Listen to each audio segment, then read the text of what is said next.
Ram Gopal Verma is controversies favourite child. वो कोई film बनाते हैं तो कंट्रोवर्सी में आ जाते हैं, कुछ ट्वीट करते हैं तो ऐसे कंट्रोवर्शियल ट्वीट होते हैं कि लोग उन्हें डिस्कस करने लग जाते हैं, कुछ अच्छा कहते हैं कुछ बुरा करते हैं। राम गोपाल वर्मा की फिल्मों के लिए भी यही लागू होता है। कुछ लोग उनकी फिल्मों की बहुत तारीफ करते हैं, प्रशंसा करते हैं, कुछ लोग उनकी बहुत बुराई करते हैं, but the fact remains that you can not ignore Ram Gopal Verma.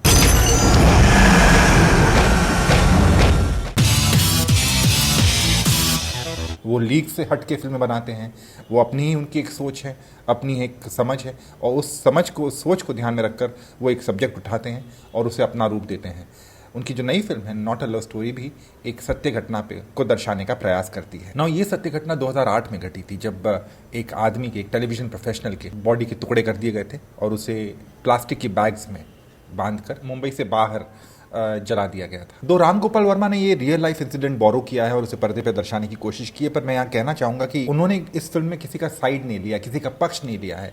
वो सिर्फ यही कहना चाहते हैं कि हुआ क्या है, जो एक अपने तरीके से कि क्या बातें हुई होगी और किस तरह से वो घटना घटी होगी, वो उसे एक सिनेमैटिक रूप में पेश करने की कोशिश करते हैं। राम गोपाल वर्मा ने इस कहानी को उसी बिल्डिंग में फिल्माया जिस बिल्डिंग में यह हादसा हुआ था। ऑफकोर्स इसमें कुछ चेंजेस किए गए हैं। यहाँ पर जो आदमी है वो टेलीविजन इंडस्ट्री से नहीं है बल्कि फिल्म इंडस्ट्री से है। यहाँ पर जो मर्डरर है वो नेवल ऑफिसर नहीं है बल्कि एक कहीं नौकरी करता है। और बट ऑफकोर्स जो सिचुएशन है, जो कहानी है, वो सेम रहती है।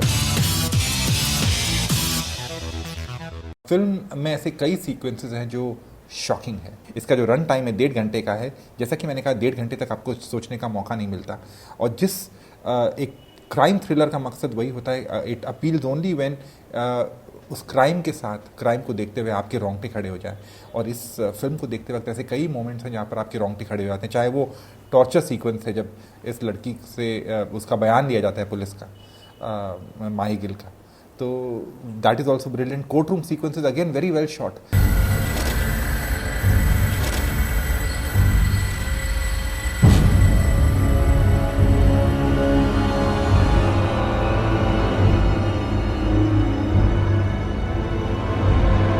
इसके अलावा फिल्म में जो 2 गीत हैं, एक गीत रंगीला का नया टेक है, वर्जन है, और वो कहानी में सही बैठता है।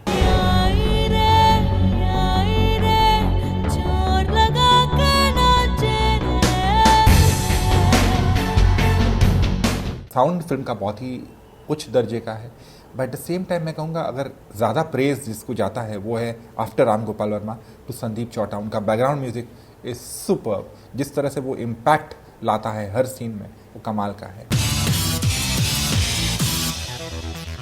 राम गोपाल वर्मा ने इस फिल्म को बहुत ही समझदारी के साथ ट्रीट किया, एग्जीक्यूट किया, दर्शकों के सामने पेश किया। But at the same time जो टेक्निकल डिपार्टमेंट है उसकी भी मैं तारीफ करना चाहूँगा। जिस तरह से इस फिल्म को फिल्माया है, कैमरा वर्क है, शुरुआत में थोड़ा अजीब सा लगता है क्योंकि हैंडल कैमरा है, शेक होते हैं मोमेंट्स, बट आप ऐसा लगता है फिर बाद में कि जैसे कि आप उस कैमरा की जगह आ गए हों, और जैसे कि आप जो हो रहा है पर्दे पर वो आप अपनी आंखों के सामने, अपने आंखों से के ज़रिए देख रहे हो कि आपके सामने सब कुछ घट रहा हो।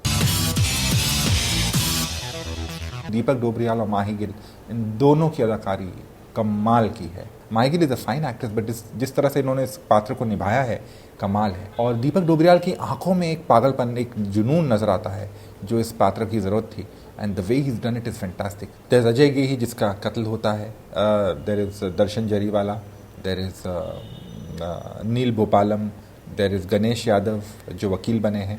इन सभी का काम अच्छा है। रसिका जोशी जो माँ बनी है जिनका कत्ल होता है। सो ये सारे कैरेक्टर्स अपनी अपनी जगह सेकेंड हाफ में आते हैं, दे आर वेरी गुड। कुल मिलाकर मैं यही कहूँगा कि राम गोपाल वर्मा की one of the best films है। ये फिल्म शॉक करती है, स्टन करती है और एक डिफरेंट कहानी कहने का प्रयास करती है।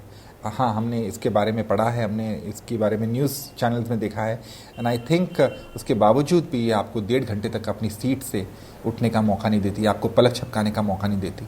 It's a film worth watching. I would say don't miss this one. मैं इसे 5 में से 4 स्टार्स देता हूँ।